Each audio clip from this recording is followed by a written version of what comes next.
Hi good morning friends. आज हम लोग का एक नया टॉपिक स्टार्ट किए हैं, जियोमेट्री। जियोमेट्री में ट्राइंगल जानने से पहले हम लोग इसको जानेंगे, ट्राइंगल होता क्या है, ट्राइंगल का निर्माण कैसे होता है। सबसे पहले हम लोग पॉइंट की परिभाषा जानेंगे। पॉइंट क्या होता है? स्पेस या प्लेन में कोई भी लोकेशन जो होता है उसी को पॉइंट कहते हैं। ठीक। और पॉइंट को जब मिलाते हैं, दो पॉइंटों की मिनिमम डिस्टेंस जो होती है उसी को लाइन कहते हैं।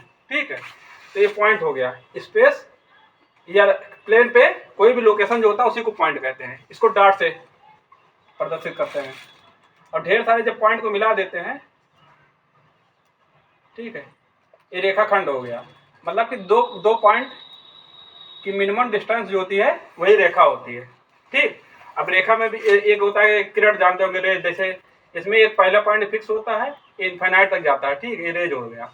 और इसमें जो दोनों पॉइंट लिमिट होता है, फिक्स यहाँ भी हो गया, यहाँ पे ये रेखाखंड हो गया। और रेखा मतलब कि इनफाइनाइट से आ रही है, इनफाइनाइट पे जा रही है। अब ये पैरेलल लाइन सुने होंगे, दोनों के बीच की दूरी हमेशा कांस्टेंट रहती है, किसी को पैरेलल लाइन कहते हैं। और परपेंडिकुलर दो होती है, दो एक दूसरे से 90 डिग्री कोण बनाती है। और कोलिनियर, जब एक ही लाइन में ढेर सारे पॉइंट हो, इसी को कोलिनियर कहते हैं। अब लाइन हो गया। लाइन जब दो लाइन होता है, इन्हीं का जो झुकाव होता है इन्हीं के मध्य, इसी को कोण कहते हैं। ठीक है। अब हम लोग त्रिभुज पे आते हैं। त्रिभुज जो होती है इसमें तीन भुजाएं होती हैं, तीन कोण होते हैं। ठीक है, तो दो रेखाओं के बीच के झुकाव को कोण कहते हैं। ठीक है। और जो कोण होती है, अब हो सकता है कोण बराबर भी हो सकता है अलग अलग हो, तो इसको कोण के अकॉर्डिंग त्रिभुज को तीन भाग में डिवाइड कर रहे हैं। एक न्यून कोण त्रिभुज, एक समकोण त्रिभुज, एक अधिक कोण त्रिभुज। न्यून कोण त्रिभुज वह त्रिभुज होता है जिसमें इसका कोई भी एंगल जो होता है 90 अंश से अधिक नहीं होता है।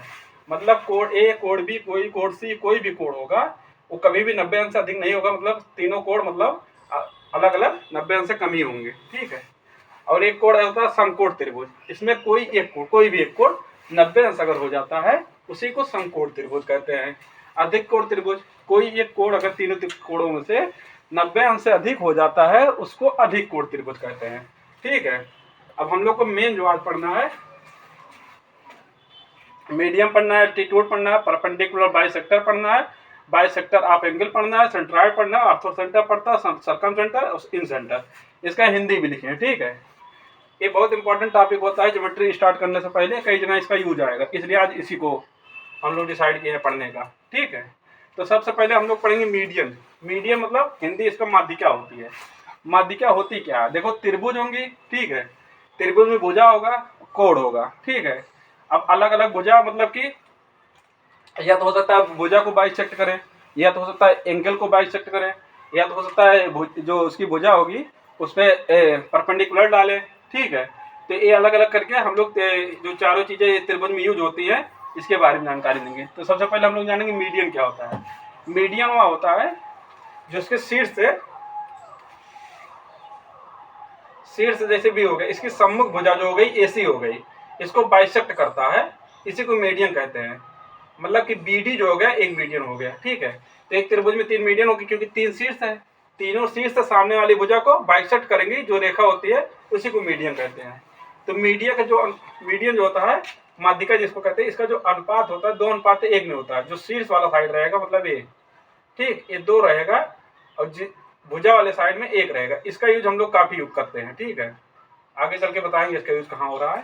तो मीडियन हम लोग ये जान गए, शीर्ष से सम्मुख भुजा पर बाइसेक्ट करने वाली जो लाइन होती है इन दोनों को बराबर भाग में डिवाइड करेगी। मेन इंपॉर्टेंट है, ये दोनों को बराबर हमेशा रहेगा। जैसे ये वाला शीर्ष हो गया, इसके सामने वाली भुजा ए हो गई, ये दोनों बराबर हो गई।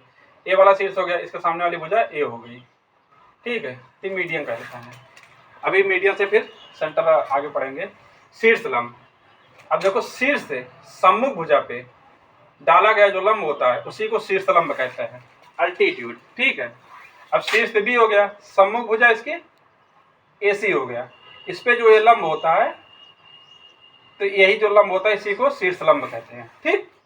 तो एक शीर्ष लंब ये हो गया, इस वाले भुजा के सामने ये शीर्ष लंब हो गया, इस वाले भुजा के सामने ये शीर्ष लंब हो गया।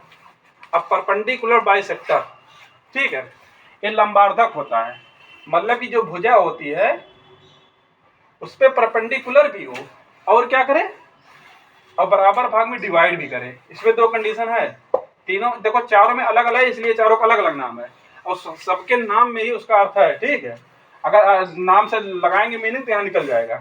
जैसे लंबार्धक, लंब भी हो अर्धक भी हो, मतलब जो भुजा है इस पे लंब भी हो और आधा परपेंडिकुलर भी हो, आधा दो बार में डिवाइड भी करे तो ये लंबार्धक हो गई। तो एक भुजा का ये लंबार्धक हो गया और ये ए बी भुजा का ये हो गया और ए सी भुजा का ये हो गया। मान लो ये ओ पॉइंट पे मिल रहे हैं तो तीन लंबार्धक हो गए। तो इसे बाइसेक्टर ऑफ एंगल, देखो कोण आर्धक, कोण का आर्धक, अब तीन कोण होते हैं, कोणों का आधा आधा कर दो तो जो भुजा मिलेगी। कोण बी का आधा कर दिए तो एक भुजा ये मिल गई, कोण ए का आधा कर दिए भुजा ये मिल गई, कोण सी का आधा कर दिए तो एक भुजा ये मिल गई, तो कोण आर्धक। ठीक है, मीडियन किससे मिला, शीर्ष से सम्मुख भुजा पे कोई रेखा है जो कि उस भुजा को दो बराबर भागों में डिवाइड कर रही है। परपेंडिकुलर जरूरी नहीं है लेकिन दो बराबर भागों में डिवाइड कर रही है, ये जरूरी है। इनका जो रेशियो होता है 2:1 होता है, शीर्ष की तरफ 2 होता है और भुजा की तरफ जो होता है वो 1 होता है। और शीर्षलंब जो हो गया, शीर्षलंब इसमें परपेंडिकुलर जरूरी है, मतलब कि शीर्ष से सम्मुख भुजा पे डाला गया जो लंब होता है वो शीर्षलंब होता है। लंबार्धक हो गया, मतलब कि इसको जो भुजा है इस पे बाइसेक्ट भी करे और परपेंडिकुलर रहे। कोणार्धक हो गया, कोण का अर्धक होता है, कोणार्धक हो गया। अब इन चारों जो त्रिभुज के जो तीन मीडियम मिले, तीन शीर्षलंब मिले, तीन लंबार्धक मिले, तीन कोणार्धक मिले, तो ये आपस में कहीं कहीं मिल रहे होंगे। उसके माध्यम से हम लोग चार प्रकार के हम लोग को सेंटर मिलते हैं। कौन कौन सेंटर मिलते हैं, सेंट्राइड मिलता है, आर्थो सेंटर मिलता है, सर्कम सेंटर मिलता है, इन सेंटर मिलता है। ठीक है, तो ये सेंट्राइड जो मिले इसी से मिले हैं। ये जो तीनों मीडियम मिले कहीं पर काट रहे होंगे, तीनों शीर्षलंब मिले कहीं पर काट रहे होंगे, तीनों लंबार्धक जो मिले कहीं पर काट रहे होंगे, तीनों बाइसेक्टर जो मिले वो कहीं पर काट रहे होंगे। ठीक है, तो त्रिभुज की माध्यिकाओं का परिच्छेद बिंदु जो होता है उसको सेंट्राइड कहते हैं। त्रिभुज की माध्यिकाएं, जो माध्यिकाएं थी जहां पर काट रहे होंगे उसको सेंट्राइड कहते हैं। अब हम लोग पढ़े थे त्रिभुज तीन प्रकार के कोण के हिसाब से, न्यून कोण, समकोण, अधिक कोण। तो जो सेंट्राइड होता है, एग्जाम का क्वेश्चन हमेशा जो होता है त्रिभुज के अंदर ही होता है। ठीक है, सेंट्राइड कभी त्रिभुज के बाहर नहीं जाएगा, हमेशा त्रिभुज के अंदर ही रहेगा। ठीक है, तीनों कंडीशन में। और जो आर्थो सेंटर होता है, आर्थो सेंटर किसे कहेंगे, आर्थो सेंटर जैसे शीर्षलंब था, शीर्षलंब की परिभाषा हम लोग पढ़ ही चुके हैं। तो शीर्षलंबों का परिच्छेद बिंदु जो होगा उसको आर्थो सेंटर या लंब केंद्र कहते हैं। लेकिन लंब केंद्र जो होगा नीन कोण के लिए अलग होगा, समकोण के लिए अलग होगा, अधिक कोण के लिए अलग अलग। मतलब कि अलग अलग मतलब ये है कि हो सकता है त्रिभुज के अंदर भी हो सकता है त्रिभुज के बाहर भी हो, लेकिन जो सेंट्राइड था त्रिभुज के अंदर हमेशा होगा, किसी भी कंडीशन में कोई भी त्रिभुज हो। तो नीन कोण के लिए हम लोग देखो, जब फिर यही वाला कॉन्सेप्ट जब अप्लाई करेंगे शीर्षलंब वाला, तो ये हम लोग बना के भी दे सकते हैं।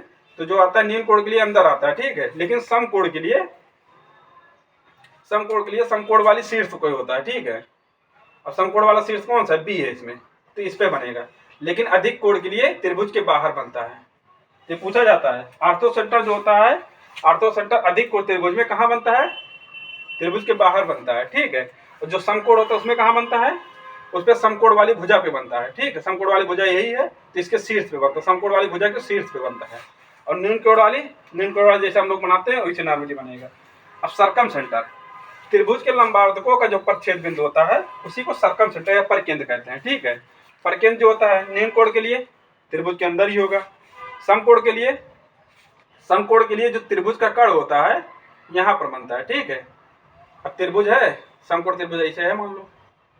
ठीक है, तो इसका जो कर्ण होगा यहाँ पर, क्योंकि देखो यहाँ से इस पे डालोगे परपेंडिकुलर तो ये आएगा। ठीक है, तो एक कर्ण पॉइंट तो होगा। और अधिक कोण के लिए बाहर होगा, अधिक कोण वाले त्रिभुज बना के देख लेंगे हम लोग। इन सेंटर जो होता है, इन सेंटर नाम से क्लियर है कि अंदर ही होगा। तो हमेशा जो होता है इन सेंटर किसे कहते हैं, जो बाइसेक्टर ऑफ एंगल होता है, एंगल का जो बाइसेक्टर होता है इसका। ठीक है, इसको जो परिच्छेद बिंदु होता है उसी को हम लोग इन सेंटर कहते हैं, जो हमेशा क्या होता है त्रिभुज के अंदर ही होता है। ठीक है, अब देखो तीनों चार चीजें हमको मिली थी, यहाँ से मीडियम मिला था, अल्टीट्यूड मिला था, परपेंडिकुलर बाइसेक्टर मिला था, बाइसेक्टर ऑफ एंगल मिला था। अब इन तीनों में से मतलब कि एक एक त्रिभुज में तीन तीन चीज मिल रही थी, तो तीनों से जहां परिच्छेद बिंदु होगा उस प्रकार से हम लोग को चार सेंटर मिल गए। जब मीडियम जहां कट कर रहा था सेंट्राइड मिल गया, अल्टीट्यूड जहां कर रहा था आर्थो सेंटर मिल गया, परपेंडिकुलर बाइसेक्टर जहां था सर्कम सेंटर मिल गया, बाइसेक्टर ऑफ एंगल जहां था वहां पर इन सेंटर मिल गया। ठीक है, आगे क्लास हम लोग कल कंटिन्यू करेंगे। थैंक्स।